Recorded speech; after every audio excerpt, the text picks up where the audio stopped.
Olá pessoal, esse vídeo faz parte da playlist sobre relações internacionais. Nesses vídeos eu estou trazendo um pouquinho das teorias de relações internacionais, às vezes adequadas à realidade de hoje, principalmente à realidade brasileira. Como os atores mais importantes das relações internacionais hoje são Estados Unidos e China, a maioria dos comentários são feitos a respeito do que vem a ser a possível relação internacional futura de Estados Unidos e China.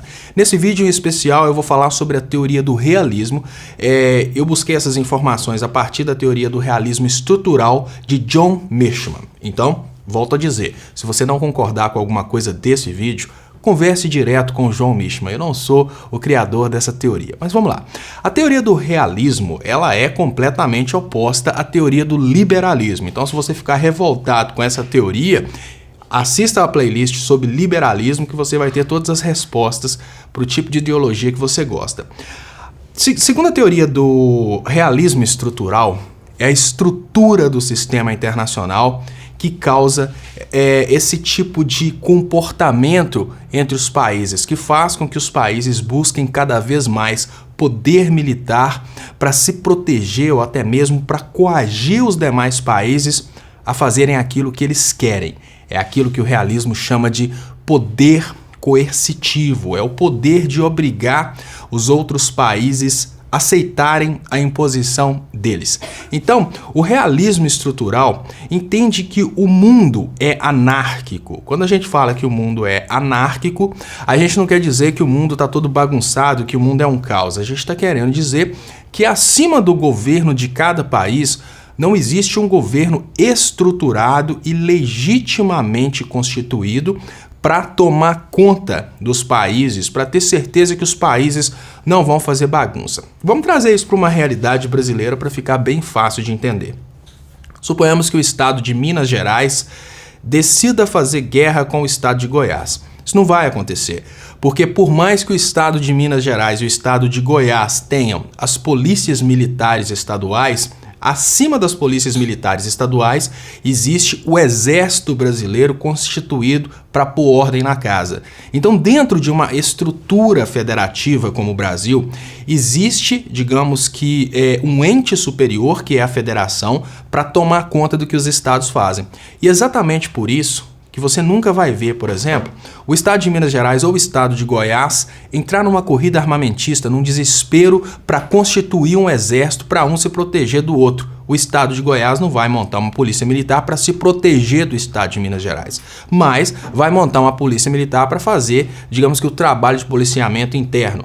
Já o Exército Brasileiro, já a Aeronáutica e a Marinha Brasileira, eles se preparam para um eventual conflito com um outro país. Porque não existe, por exemplo, um governo mundial e um exército mundial para tomar conta do que acontece nesses países, entre esses países. Então vamos pensar, se os Estados Unidos decidem que vão invadir o Iraque, aí a gente pensa, peraí, pode não ter um governo mundial constituído, mas tem a ONU. Eles não fazem absolutamente nada e o que eles são, na verdade, são cachorrinhos dos países mais poderosos. Por mais que eles tenham aquela decisão a respeito de sanção, a respeito de veto, a respeito de embargo, eles não têm o poder constituído para tomar conta dos demais países e não existe um exército mundial para evitar que um país entre em conflito com o outro. Então a teoria realista imagina que um país só vai estar tranquilo se ele tiver poder militar suficiente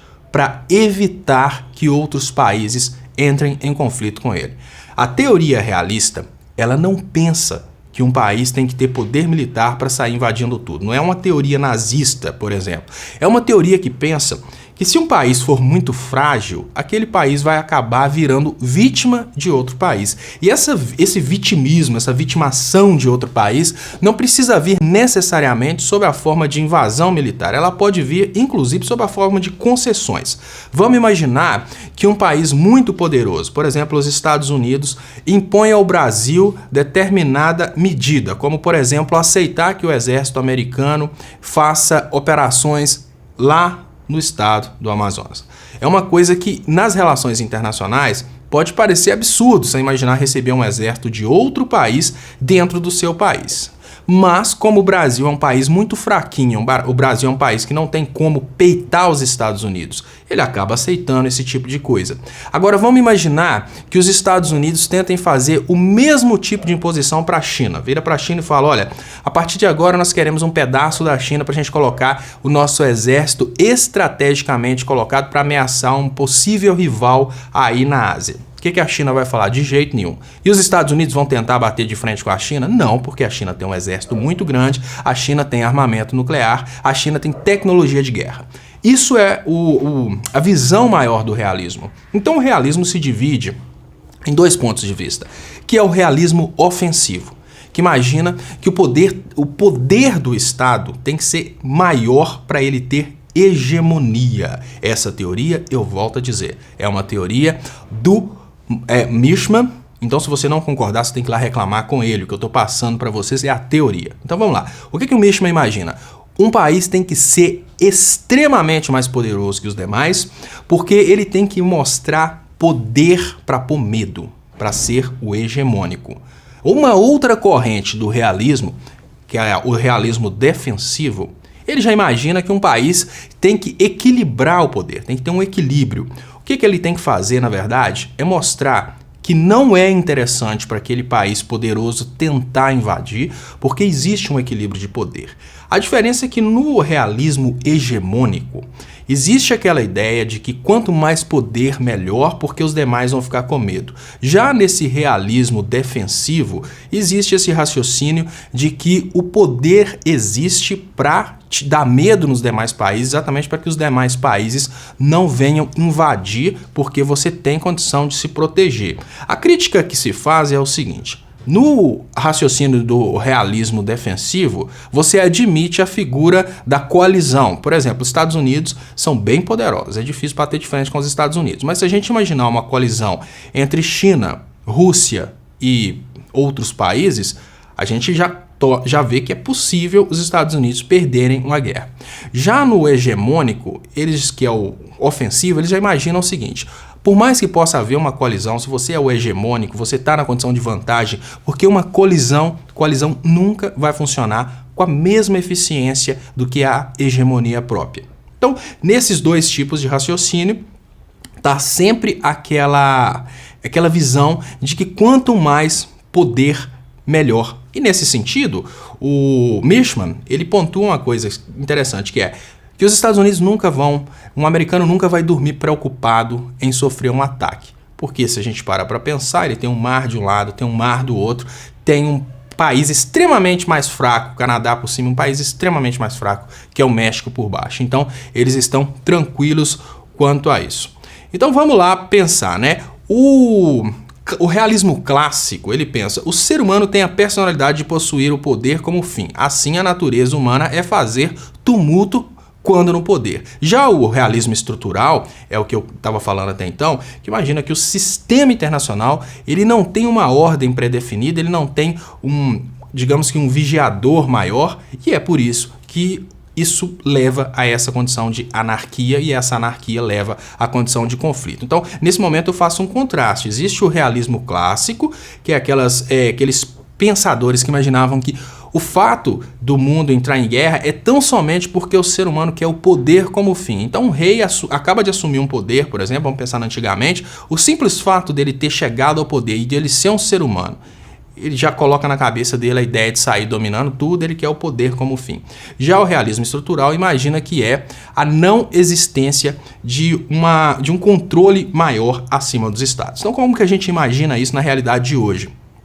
Quando a gente imagina que os políticos brasileiros, por mais que estejam ricos, eles saem fazendo um monte de coisa errada para conseguir mais dinheiro, a gente vê o que é um ser humano que quer o poder como fim. Ele não quer necessariamente melhorar de vida, porque ele já está muito bem de vida. Vamos imaginar, por exemplo, esses políticos brasileiros que estão desviando milhões e milhões para fora. O cara já tem dinheiro para viver o resto da vida, mas ele quer o poder como fim. Então, assim que ele chega ao poder, ele quer cada vez mais poder. Quando a gente imagina trazendo para a realidade brasileira a falta de uma estrutura maior para poder evitar que as coisas erradas aconteçam, a gente pode imaginar a própria justiça brasileira, que entrega, por exemplo, para determinados políticos a tranquilidade de poder fazer coisa errada à vontade, porque eles jamais serão punidos. A gente sabe que a justiça brasileira, ela tende a punir um lado da história e acaba passando a mão na cabeça de muitos. Então, nesse sentido, a gente pode imaginar o que é o realismo clássico. É a ideia de que o ser humano, indiferente de qualquer coisa, ele vai procurar cada vez mais poder, e esse fato de procurar cada vez mais poder vai fazer ele invadir casas, vai fazer ele fazer um monte de coisa errada. O que é o raciocínio desse realismo estrutural? É o fato de não ter uma estrutura maior que vai vigiar as pessoas para que elas não façam coisa errada, e por isso elas vão acabar fazendo coisa errada por não ter uma entidade maior para vigiar. Então, dentro do realismo estrutural, eu falei que a forma mais simples de avaliar é a questão do Estado brasileiro, né? Que a gente tem a federação que não vai deixar os estados entrarem em briga entre si. Eu comentei também sobre a ideia do balanço de poder, que está dentro da teoria do realismo estrutural, que é aquela ideia de que, olha, se determinado país ficar muito poderoso, países menores em poder vão se unir para combater aquele país poderoso. E nisso está dentro do realismo defensivo, falei que é o de Waltz, falei do realismo ofensivo de Mirschmann e deixa eu pensar aqui. Agora eu vou terminar esse primeiro bloco desse vídeo. Gostaria de convidar você para curtir o canal, e o próximo vídeo eu vou falar sobre a aplicação dessa teoria dentro do contexto Estados Unidos e China. Muito obrigado e vamos para o próximo bloco.